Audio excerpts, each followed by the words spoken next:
شروع اللہ کے نام سے جو سب پر مہربان ہے، بہت مہربان ہے۔ الف لام را، یہ اس کتاب کی آیتیں ہیں جو حق واضح کرنے والی ہے۔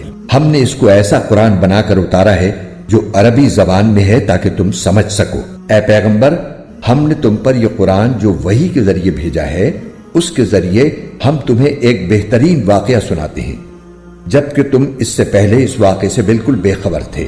یہ اس وقت کی بات ہے جب یوسف نے اپنے والد یعقوب علیہ السلام سے کہا تھا کہ ابا جان، میں نے خواب میں 11 ستاروں اور سورج اور چاند کو دیکھا ہے۔ میں نے دیکھا ہے کہ یہ سب مجھے سجدہ کر رہے ہیں۔ انہوں نے کہا، بیٹا، اپنا یہ خواب اپنے بھائیوں کو نہ بتانا، کہیں ایسا نہ ہو کہ وہ تمہارے لیے کوئی سازش تیار کریں، کیونکہ شیطان انسان کا کھلا دشمن ہے، اور اسی طرح تمہارا پروردگار تمہیں نبوت کے لیے منتخب کرے گا اور تمہیں تمام باتوں کا صحیح مطلب نکالنا سکھائے گا، جس میں خوابوں کی تعبیر کا علم بھی داخل ہے، اور تم پر اور یعقوب کی اولاد پر اپنی نعمت اسی طرح پوری کرے گا جیسے اس نے اس سے پہلے تمہارے ماں باپ پر اور ابراہیم اور اسحاق پر پوری کی تھی۔ یقیناً تمہارا پروردگار علم کا بھی مالک ہے، حکمت کا بھی مالک۔ حقیقت یہ ہے کہ جو لوگ تم سے یہ واقعہ پوچھ رہے ہیں، ان کے لیے یوسف اور ان کے بھائیوں کے حالات میں بڑی نشانیاں ہیں۔ یہ اس وقت کا واقعہ ہے جب یوسف کے ان سوتیلے بھائیوں نے آپس میں کہا تھا کہ یقینی طور پر ہمارے والد کو ہمارے مقابلے میں یوسف اور اس کے حقیقی بھائی بنیامین سے زیادہ محبت ہے، حالانکہ ہم ان کے لیے ایک مضبوط جتھا بنے ہوئے ہیں۔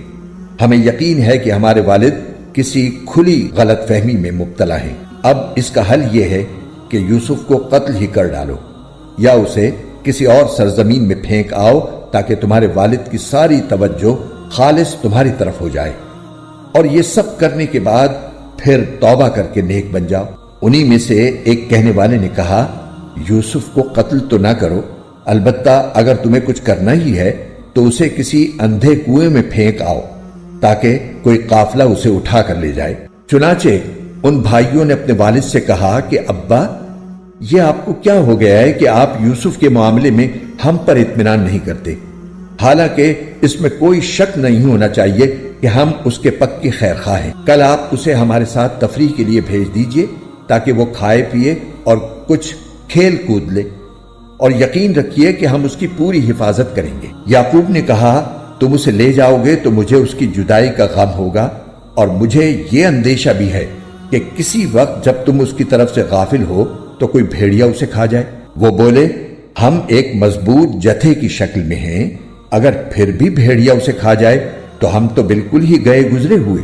پھر ہوا یہ کہ جب وہ ان کو ساتھ لے گئے اور انہوں نے یہ طے کر ہی رکھا تھا کہ انہیں ایک اندھے کنویں میں ڈال دیں گے، چنانچہ ڈال بھی دیا، تو ہم نے یوسف پر وحی بھیجی کہ ایک وقت آئے گا جب تم ان سب کو جتلاؤ گے کہ انہوں نے یہ کام کیا تھا، اور اس وقت انہیں پتہ بھی نہ ہوگا کہ تم کون ہو۔ اور رات کو وہ سب اپنے باپ کے پاس روتے ہوئے پہنچ گئے، کہنے لگے، ابا جی، یقین جانیے ہم دوڑنے کا مقابلہ کرنے چلے گئے تھے اور ہم نے یوسف کو اپنے سامان کے پاس چھوڑ دیا تھا، اتنے میں ایک بھیڑیا اسے کھا گیا، اور آپ ہماری بات کا یقین نہیں کریں گے چاہے ہم کتنے ہی سچے ہوں۔ اور وہ یوسف کی قمیص پر جھوٹ موٹ کا خون بھی لگا کر لے آئے۔ ان کے والد نے کہا، حقیقت یہ نہیں ہے، بلکہ تمہارے دلوں نے اپنی طرف سے ایک بات بنا لی ہے۔ اب تو میرے لیے صبر ہی بہتر ہے، اور جو باتیں تم بنا رہے ہو ان پر اللہ ہی کی مدد درکار ہے۔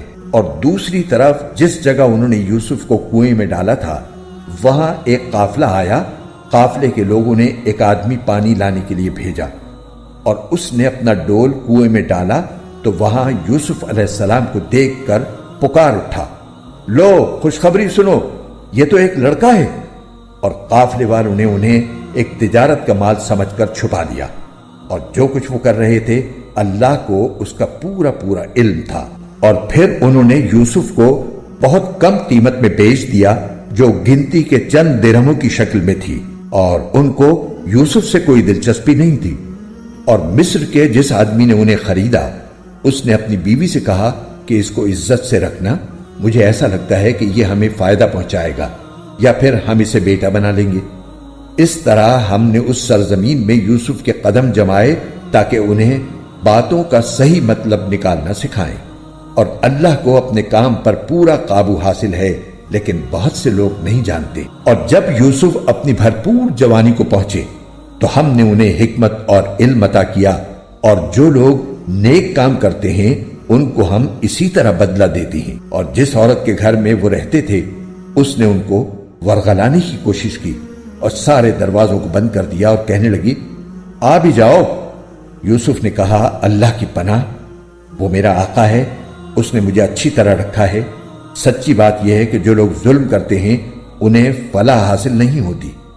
اس عورت نے تو واضح طور پر یوسف کے ساتھ برائی کا ارادہ کر لیا تھا، اور یوسف کے دل میں بھی اس عورت کا خیال آ چلا تھا، اگر وہ اپنے رب کی دلیل کو نہ دیکھ لیتے۔ ہم نے ایسا اس لیے کیا تاکہ ان سے برائی اور بے حیائی کا رخ پھیر دیں۔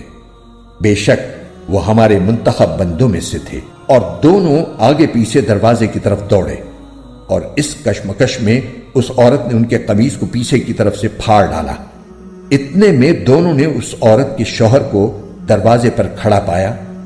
اس عورت نے فوراً بات بنانے کے لیے اپنے شوہر سے کہا کہ جو کوئی تمہاری بیوی کے ساتھ برائی کا ارادہ کرے اس کی سزا اس کے سوا اور کیا ہے کہ اسے قید کر دیا جائے یا کوئی اور دردناک سزا دی جائے۔ یوسف نے کہا، یہ خود تھیں جو مجھے ورغلا رہی تھی۔ اور اس عورت کے خاندان ہی میں سے ایک گواہی دینے والے نے یہ گواہی دی کہ اگر یوسف کی قمیص سامنے کی طرف سے پھٹی ہو تو عورت سچ کہتی ہے اور وہ جھوٹے ہیں، اور اگر ان کی قمیص پیچھے کی طرف سے پھٹی ہے تو عورت جھوٹ بولتی ہے اور یہ سچے ہیں۔ پھر جب شوہر نے دیکھا کہ ان کی قمیص پیچھے سے پھٹی ہے تو اس نے کہا کہ یہ تم عورتوں کی مکاری ہے، واقعی تم عورتوں کی مکاری بڑی سخت ہے۔ یوسف، تم اس بات کا کچھ خیال نہ کرو، اور اے عورت، تو اپنے گناہ کی معافی مانگ، یقینی طور پر تو ہی خطا کار تھی۔ اور شہر میں کچھ عورتیں یہ باتیں کرنے لگیں کہ عزیز کی بیوی اپنے نوجوان غلام کو ورغلا رہی ہے، اس نوجوان کی محبت نے اسے فریفتہ کر لیا ہے، ہمارے خیال میں تو یقینی طور پر وہ کھلی گمراہی میں مبتلا ہے۔ چنانچہ جب اس یعنی عزیز کی بیوی نے ان عورتوں کے مکر کی یہ بات سنی تو اس نے پیغام بھیج کر انہیں اپنے گھر بلوا لیا اور ان کے لیے ایک تکیوں والی نشست تیار کی، اور ان میں سے ہر ایک کے ہاتھ میں ایک چاقو دے دیا، اور یوسف سے کہا کہ ذرا باہر نکل کر ان کے سامنے آ جاؤ۔ اب جو ان عورتوں نے یوسف کو دیکھا تو انہیں حیرت انگیز حد تک حسین پایا، اور ان کے حسن سے مبہوت ہو کر اپنے ہاتھ کاٹ ڈالے اور بول اٹھیں کہ ہاشا للہ، یہ شخص کوئی انسان نہیں ہے، ایک قابل تکریم فرشتے کے سوا یہ کچھ اور نہیں ہو سکتا۔ عزیز کی بیوی نے کہا، اب دیکھو، یہ ہے وہ شخص جس کے بارے میں تم نے مجھے تانے دیے تھے۔ یہ بات واقعی سچ ہے کہ میں نے اپنا مطلب نکالنے کے لیے اس پر ڈورے ڈالے، مگر یہ بچ نکلا، اور اگر یہ میرے کہنے پر عمل نہیں کرے گا تو اسے قید ضرور کیا جائے گا اور یہ ذلیل ہو کر رہے گا۔ یوسف نے دعا کی کہ یا رب، یہ عورتیں مجھے جس کام کی دعوت دے رہی ہیں اس کے مقابلے میں قید خانہ مجھے زیادہ پسند ہے، اور اگر تو نے مجھے ان کی چالوں سے محفوظ نہ کیا تو میرا دل بھی ان کی طرف کھنچنے لگے گا، اور جو لوگ جہالت کے کام کرتے ہیں ان میں بھی شامل ہو جاؤں گا۔ چنانچہ یوسف کے رب نے ان کی دعا قبول کی اور ان عورتوں کی چالوں سے انہیں محفوظ رکھا۔ بے شک وہی ہے جو ہر بات سننے والا، ہر چیز جاننے والا ہے۔ پھر ان لوگوں نے یوسف کی پاک دامنی کی بہت سی نشانیاں دیکھ لینے کے بعد بھی مناسب یہی سمجھا کہ انہیں ایک مدت تک قید خانے بھیج دیں، اور یوسف کے ساتھ 2 اور نوجوان قید خانے میں داخل ہوئے۔ ان میں سے ایک نے ایک دن یوسف سے کہا کہ میں خواب میں اپنے آپ کو دیکھتا ہوں کہ میں شراب نچوڑ رہا ہوں، اور دوسرے نے کہا کہ میں خواب میں یوں دیکھتا ہوں کہ میں نے اپنے سر پر روٹی اٹھائی ہوئی ہے اور پرندے اس میں سے کھا رہے ہیں، ذرا ہمیں اس کی تعبیر بتاؤ، ہمیں تم نیک آدمی نظر آتے ہو۔ یوسف نے کہا، جو کھانا تمہیں قید خانے میں دیا جاتا ہے وہ ابھی آنے نہیں پائے گا کہ میں تمہیں اس کی حقیقت بتا دوں گا۔ یہ اس علم کا ایک حصہ ہے جو میرے پروردگار نے مجھے عطا فرمایا ہے، مگر اس سے پہلے میری ایک بات سنو۔ بات یہ ہے کہ میں نے ان لوگوں کا دین چھوڑ دیا ہے جو اللہ پر ایمان نہیں رکھتے، اور جو آخرت کے منکر ہیں۔ اور میں نے اپنے باپ دادا ابراہیم، اسحاق اور یعقوب کے دین کی پیروی کی ہے۔ ہمیں یہ حق نہیں ہے کہ اللہ کے ساتھ کسی بھی چیز کو شریک ٹھہرائیں۔ یہ توحید کا عقیدہ ہم پر اور تمام لوگوں پر اللہ کے فضل کا حصہ ہے، لیکن اکثر لوگ اس نعمت کا شکر ادا نہیں کرتے۔ اے میرے قید خانے کے ساتھیوں، کیا بہت سے متفرق رب بہتر ہیں یا وہ ایک اللہ جس کا اقتدار سب پر چھایا ہوا ہے؟ اس کے سوا جس کی تم عبادت کرتے ہو ان کی حقیقت چند ناموں سے زیادہ نہیں ہے جو تم نے اور تمہارے باپ دادوں نے رکھ لیے ہیں۔ اللہ نے ان کے حق میں کوئی دلیل نہیں اتاری۔ حاکمیت اللہ کے سوا کسی کو حاصل نہیں ہے۔ اسی نے یہ حکم دیا ہے کہ اس کے سوا کسی کی عبادت نہ کرو۔ یہی سیدھا سیدھا دین ہے، لیکن اکثر لوگ نہیں جانتے۔ اے میرے قید خانے کے ساتھیوں، اب اپنے خوابوں کی تعبیر سنو۔ تم میں سے ایک کا معاملہ تو یہ ہے کہ وہ قید سے آزاد ہو کر اپنے آقا کو شراب پلائے گا، رہا دوسرا تو اسے سولی دی جائے گی جس کے نتیجے میں پرندے اس کے سر کو نوچ کر کھائیں گے۔ جس معاملے میں تم پوچھ رہے تھے اس کا فیصلہ اسی طرح ہو چکا ہے، اور ان دونوں میں سے جس کے بارے میں ان کا گمان تھا کہ وہ رہا ہو جائے گا، اس سے یوسف نے کہا کہ اپنے آقا سے میرا بھی تذکرہ کر دینا۔ پھر ہوا یہ کہ شیطان نے اس کو یہ بات بھلا دی کہ وہ اپنے آقا سے یوسف کا تذکرہ کرتا۔ چنانچہ وہ کئی برس قید خانے میں رہے، اور چند سال بعد مصر کے بادشاہ نے اپنے درباریوں سے کہا کہ میں خواب میں کیا دیکھتا ہوں کہ 7 موٹی تازی گائیں ہیں جنہیں 7 دبلی پتلی گائیں کھا رہی ہیں، نیز 7 خوشے ہرے بھرے ہیں اور 7 اور ہیں جو سوکھے ہوئے ہیں۔ اے درباریوں، اگر تم خواب کی تعبیر دے سکتے ہو تو میرے اس خواب کا مطلب بتاؤ۔ انہوں نے کہا کہ یہ پریشان قسم کے خیالات معلوم ہوتے ہیں اور ہم خوابوں کی تعبیر کے علم سے واقف بھی نہیں۔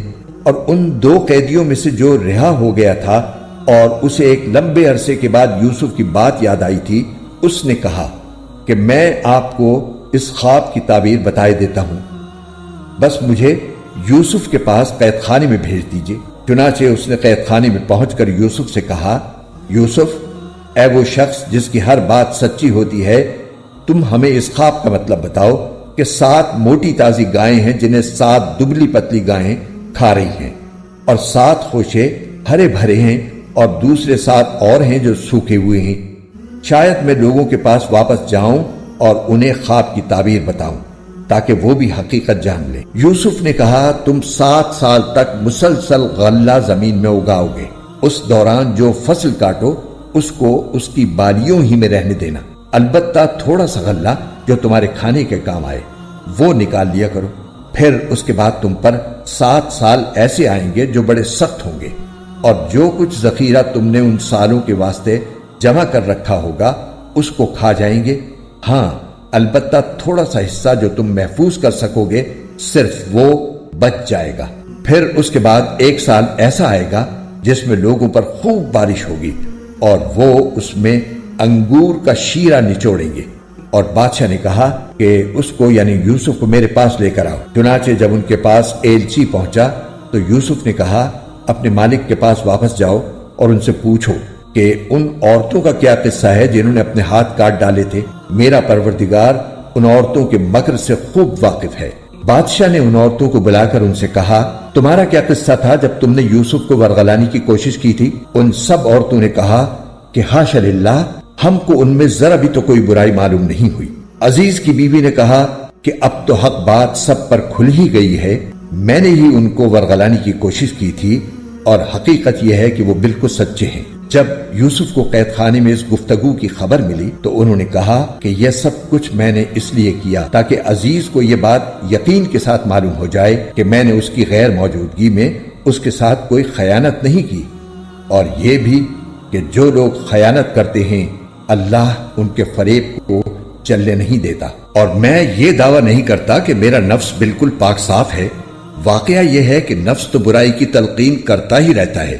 ہاں، میرا رب رحم فرما دے تو بات اور ہے کہ اس صورت میں نفس کا کوئی داؤ نہیں چلتا۔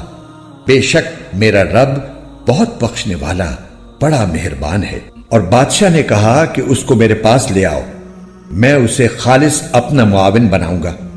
چنانچہ جب یوسف بادشاہ کے پاس آ گئے اور بادشاہ نے ان سے باتیں کی تو اس نے کہا، آج سے ہمارے پاس تمہارا بڑا مرتبہ ہوگا اور تم پر پورا بھروسہ کیا جائے گا۔ یوسف نے کہا کہ آپ مجھے ملک کے خزانوں کے انتظام پر مقرر کر دیجئے، یقین رکھیے کہ مجھے حفاظت کرنا خوب آتا ہے اور میں اس کام کا پورا علم رکھتا ہوں۔ اور اس طرح ہم نے یوسف کو ملک میں ایسا اقتدار عطا کیا کہ وہ اس میں جہاں چاہیں اپنا ٹھکانہ بنائیں۔ ہم اپنی رحمت جس کو چاہتے ہیں پہنچاتے ہیں اور نیک لوگوں کے اجر کو ضائع نہیں کرتے، اور آخرت کا جو اجر ہے وہ ان لوگوں کے لیے کہیں زیادہ بہتر ہے جو ایمان لاتے اور تقوی پر کاربند رہتے ہیں۔ اور جب قحط پڑا تو یوسف کے بھائی آئے اور ان کے پاس پہنچے تو یوسف نے انہیں پہچان لیا اور وہ یوسف کو نہیں پہچانے۔ اور جب یوسف نے ان کا سامان تیار کر دیا تو ان سے کہا کہ آئندہ اپنے باپ شریک بھائی کو بھی میرے پاس لے کر آنا۔ کیا تم یہ نہیں دیکھ رہے ہو کہ میں پیمانہ بھر بھر کر دیتا ہوں اور میں بہترین مہمان نواز بھی ہوں؟ اب اگر تم اسے لے کر نہ آئے تو میرے پاس تمہارے لیے کوئی غلہ نہیں ہوگا اور تم میرے پاس بھی نہ پھٹکنا۔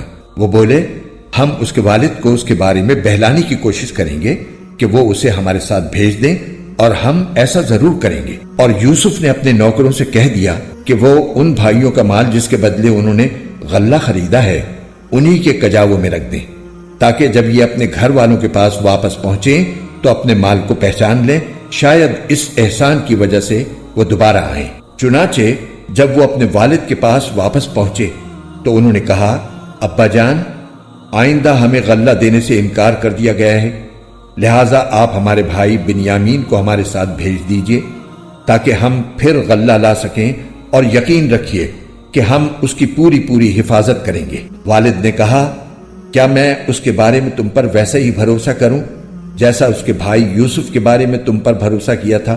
خیر، اللہ سب سے بڑھ کر نگہبان ہے اور وہ سب سے بڑھ کر رحم فرمانے والا ہے۔ اور جب انہوں نے اپنا سامان کھولا تو دیکھا کہ ان کا مال بھی ان کو لوٹا دیا گیا ہے۔ وہ کہنے لگے، ابا جان، ہمیں اور کیا چاہیے؟ یہ ہمارا مال ہے جو ہمیں لوٹا دیا گیا ہے، اور اس مرتبہ ہم اپنے گھر والوں کے لیے اور غلہ لائیں گے، اپنے بھائی کی حفاظت کریں گے اور ایک اونٹ کا بوجھ زیادہ لے کر آئیں گے۔ اس طرح یہ زیادہ غلہ بڑی آسانی سے مل جائے گا۔ والد نے کہا، میں اس بنیامین کو تمہارے ساتھ اس وقت تک ہرگز نہیں بھیجوں گا جب تک تم اللہ کے نام پر مجھ سے یہ عہد نہ کرو کہ اسے ضرور میرے پاس واپس لے کر آؤ گے، الا یہ کہ تم واقعی بے بس ہو جاؤ۔ چنانچہ جب انہوں نے اپنے والد کو یہ عہد دے دیا تو والد نے کہا، جو قول و قرار ہم کر رہے ہیں اس پر اللہ نگہبان ہے، اور ساتھ ہی یہ بھی کہا کہ میرے بیٹو، تم سب ایک دروازے سے شہر میں داخل نہ ہونا بلکہ مختلف دروازوں سے داخل ہونا۔ میں اللہ کی مشیت سے تمہیں نہیں بچا سکتا، حکم اللہ کے سوا کسی کا نہیں چلتا، اسی پر میں نے بھروسہ کر رکھا ہے، اور جن جن کو بھروسہ کرنا ہو انہیں چاہیے کہ اسی پر بھروسہ کریں۔ اور جب وہ بھائی اسی طرح مصر میں داخل ہوئے جس طرح ان کے والد نے کہا تھا، تو یہ عمل اللہ کی مشیت سے ان کو ذرا بھی بچانے والا نہیں تھا، لیکن یعقوب کے دل میں ایک خواہش تھی جو انہوں نے پوری کر لی۔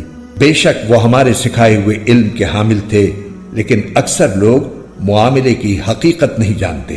اور جب یہ لوگ یوسف کے پاس پہنچے تو انہوں نے اپنے سگے بھائی بنیامین کو اپنے پاس خاص جگہ دی اور انہیں بتایا کہ میں تمہارا بھائی ہوں، لہٰذا تم ان باتوں پر رنجیدہ نہ ہونا جو یہ دوسرے بھائی کرتے رہے ہیں۔ پھر جب یوسف نے ان کا سامان تیار کر دیا تو پانی پینے کا پیالہ اپنے سگے بھائی کے کجاوے میں رکھوا دیا۔ پھر ایک منادی نے پکار کر کہا کہ اے قافلے والو، تم چور ہو۔ انہوں نے ان کی طرف مڑ کر پوچھا کہ کیا چیز ہے جو تم سے گم ہو گئی ہے؟ انہوں نے کہا کہ ہمیں بادشاہ کا پیمانہ نہیں مل رہا، اور جو شخص اسے لا کر دے گا اس کو ایک اونٹ کا بوجھ انعام میں ملے گا، اور میں اس انعام کی دلوانی کی ذمہ داری لیتا ہوں۔ وہ بھائی بولے، اللہ کی قسم، آپ لوگ جانتے ہیں کہ ہم زمین میں فساد پھیلانے کے لیے نہیں آئے تھے اور نہ ہم چوری کرنے والے لوگ ہیں۔ انہوں نے کہا کہ اگر تم لوگ جھوٹے ثابت ہوئے تو اس کی کیا سزا ہوگی؟ انہوں نے کہا اس کی سزا یہ ہے کہ جس کے کجاوے میں سے وہ پیالہ مل جائے وہ خود سزا میں دھر لیا جائے۔ جو لوگ ظلم کرتے ہیں ہم ان کو ایسی ہی سزا دیا کرتے ہیں۔ چنانچہ یوسف نے اپنے سگے بھائی کے تھیلے سے پہلے دوسرے بھائیوں کے تھیلوں کی تلاشی شروع کی، پھر اس پیالے کو اپنے سگے بھائی کے تھیلے میں سے برآمد کر لیا۔ اس طرح ہم نے یوسف کی خاطر یہ تدبیر کی۔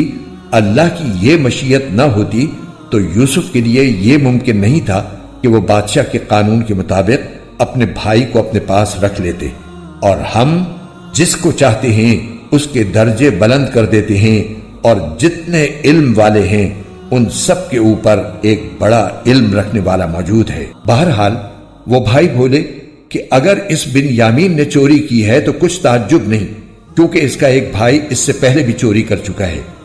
اس پر یوسف نے ان پر ظاہر کیے بغیر چپکے سے دل میں کہا کہ تم تو اس معاملے میں کہیں زیادہ برے ہو، اور جو بیان تم دے رہے ہو اللہ اس کی حقیقت خوب جانتا ہے۔ اب وہ کہنے لگے کہ اے عزیز، اس کا ایک بہت بوڑھا باپ ہے، اس لیے اس کی جگہ ہم میں سے کسی کو اپنے پاس رکھ لیجئے۔ ہم آپ کو ان لوگوں میں سے سمجھتے ہیں جو احسان کیا کرتے ہیں۔ یوسف نے کہا، اس ناانصافی سے میں اللہ کی پناہ مانگتا ہوں کہ جس شخص کے پاس سے ہماری چیز ملی ہے اس کو چھوڑ کر کسی اور کو پکڑ لیں۔ اگر ہم ایسا کریں گے تو یقینی طور پر ہم ظالم ہوں گے۔ چنانچہ جب وہ یوسف سے مایوس ہو گئے تو الگ ہو کر چپکے مشورہ کرنے لگے۔ ان سب میں جو بڑا تھا اس نے کہا، کیا تمہیں معلوم نہیں کہ تمہارے والد نے تم سے اللہ کے نام پر عہد لیا تھا، اور اس سے پہلے تم یوسف کے معاملے میں جو قصور کر چکے ہو وہ بھی معلوم ہے؟ لہٰذا میں تو اس ملک سے اس وقت تک نہیں ٹلوں گا جب تک میرے والد مجھے اجازت نہ دیں یا اللہ ہی میرے حق میں کوئی فیصلہ فرما دے، اور وہی سب سے بہتر فیصلہ کرنے والا ہے۔ جاؤ، اپنے والد کے پاس واپس جاؤ اور ان سے کہو کہ ابا جان، آپ کے بیٹے نے چوری کر لی تھی اور ہم نے وہی بات کہی ہے جو ہمارے علم میں آئی ہے، اور غیب کی نگہبانی تو ہمارے بس میں نہیں تھی، اور جس بستی میں ہم تھے اس سے پوچھ لیجئے، اور جس قافلے میں ہم آئے ہیں اس سے تحقیق کر لیجئے۔ یہ بالکل پکی بات ہے کہ ہم سچے ہیں۔ چنانچہ یہ بھائی یعقوب علیہ السلام کے پاس گئے اور ان سے وہی بات کہی جو بڑے بھائی نے سکھائی تھی۔ یعقوب نے یہ سن کر کہا، نہیں، بلکہ تمہارے دلوں نے اپنی طرف سے ایک بات بنا لی ہے۔ اب تو میرے لیے صبر ہی بہتر ہے۔ کچھ بعید نہیں کہ اللہ میرے پاس ان سب کو لے آئے۔ بے شک اس کا علم بھی کامل ہے، حکمت بھی کامل۔ اور یہ کہہ کر انہوں نے منہ پھیر لیا اور کہنے لگے، ہائے یوسف، اور ان کی دونوں آنکھیں روتے روتے سفید پڑ گئی تھیں اور وہ دل ہی دل میں گھٹے جاتے تھے۔ ان کے بیٹے کہنے لگے، اللہ کی قسم، آپ یوسف کو یاد کرنا نہیں چھوڑیں گے یہاں تک کہ بالکل گھل کر رہ جائیں گے یا ہلاک ہو بیٹھیں گے۔ یعقوب نے کہا، میں اپنے رنج و غم کی فریاد تم سے نہیں، صرف اللہ سے کرتا ہوں، اور اللہ کے بارے میں جتنا میں جانتا ہوں تم نہیں جانتے۔ میرے بیٹو، جاؤ اور یوسف اور اس کے بھائی کا کچھ سراغ لگاؤ، اور اللہ کی رحمت سے نا امید نہ ہو۔ یقین جانو اللہ کی رحمت سے وہی لوگ نا امید ہوتے ہیں جو کافر ہیں۔ چنانچہ جب وہ یوسف کے پاس پہنچے تو انہوں نے یوسف سے کہا، اے عزیز، ہم پر اور ہمارے گھر والوں پر سخت مصیبت پڑی ہوئی ہے، اور ہم ایک معمولی سی پونجی لے کر آئے ہیں۔ آپ ہمیں پورا پورا غلہ دے دیجئے اور اللہ کے لیے ہم پر احسان کیجئے۔ یقیناً اللہ اپنی خاطر احسان کرنے والوں کو بڑا اجر عطا فرماتا ہے۔ یوسف نے کہا، تمہیں کچھ پتا ہے کہ تم جب جہالت میں مبتلا تھے تو تم نے یوسف اور اس کے بھائی کے ساتھ کیا کیا تھا؟ اس پر وہ بول اٹھے، ارے کیا تم ہی یوسف ہو؟ یوسف نے کہا، میں یوسف ہوں اور یہ میرا بھائی ہے۔ اللہ نے ہم پر بڑا احسان فرمایا ہے۔ حقیقت یہ ہے کہ جو شخص تقوی اور صبر سے کام لیتا ہے تو اللہ نیکی کرنے والوں کا اجر ضائع نہیں کرتا۔ انہوں نے کہا، اللہ کی قسم، اللہ نے تم کو ہم پر ترجیح دی ہے اور ہم یقیناً خطا کار تھے۔ یوسف بولے، آج تم پر کوئی ملامت نہیں ہوگی، اللہ تمہیں معاف کرے، وہ سارے رحم کرنے والوں سے بڑھ کر رحم کرنے والا ہے۔ میرا یہ قمیص لے جاؤ اور اسے میرے والد کے چہرے پر ڈال دینا، اس سے ان کی بینائی واپس آ جائے گی، اور اپنے سارے گھر والوں کو میرے پاس لے آؤ، اور جب یہ قافلہ مصر سے کینان کی طرف روانہ ہوا تو ان کے والد نے کینان میں آس پاس کے لوگوں سے کہا کہ اگر تم مجھے یہ نہ کہو کہ بوڑھا سچیا گیا ہے تو مجھے تو یوسف کی خوشبو آ رہی ہے۔ لوگوں نے کہا اللہ کی قسم آپ ابھی تک اپنی پرانی غلط فہمی میں پڑے ہوئے ہیں۔ پھر جب خوشخبری دینے والا پہنچ گیا تو اس نے یوسف کی قمیص ان کے منہ پر ڈال دی اور فوراً ان کی بینائی واپس آ گئی۔ انہوں نے اپنے بیٹوں سے کہا کیا میں نے تم سے نہیں کہا تھا کہ اللہ کے بارے میں جتنا میں جانتا ہوں تم نہیں جانتے؟ وہ کہنے لگے ابا جان آپ ہمارے گناہوں کی بخشش کی دعا فرمائیے، ہم یقیناً بڑے خطا کار تھے۔ یعقوب نے کہا میں عنقریب اپنے پروردگار سے تمہاری بخشش کی دعا کروں گا، بے شک وہی ہے جو بہت بخشنے والا بڑا مہربان ہے۔ پھر جب یہ سب لوگ یوسف کے پاس پہنچے تو انہوں نے اپنے والدین کو اپنے پاس جگہ دی اور سب سے کہا کہ آپ سب مصر میں داخل ہو جائیں جہاں انشاءاللہ سب چین سے رہیں گے۔ اور انہوں نے اپنے والدین کو تخت پر بٹھایا اور وہ سب ان کے سامنے سجدے میں گر پڑے۔ اور یوسف نے کہا ابا جان یہ میرے خواب کی تعبیر ہے جسے میرے پروردگار نے سچ کر دکھایا، اور اس نے مجھ پر بڑا احسان فرمایا کہ مجھے قید خانے سے نکال دیا اور آپ لوگوں کو دیہات سے یہاں لے آیا، حالانکہ اس سے پہلے شیطان نے میرے اور میرے بھائیوں کے درمیان فساد ڈال دیا تھا۔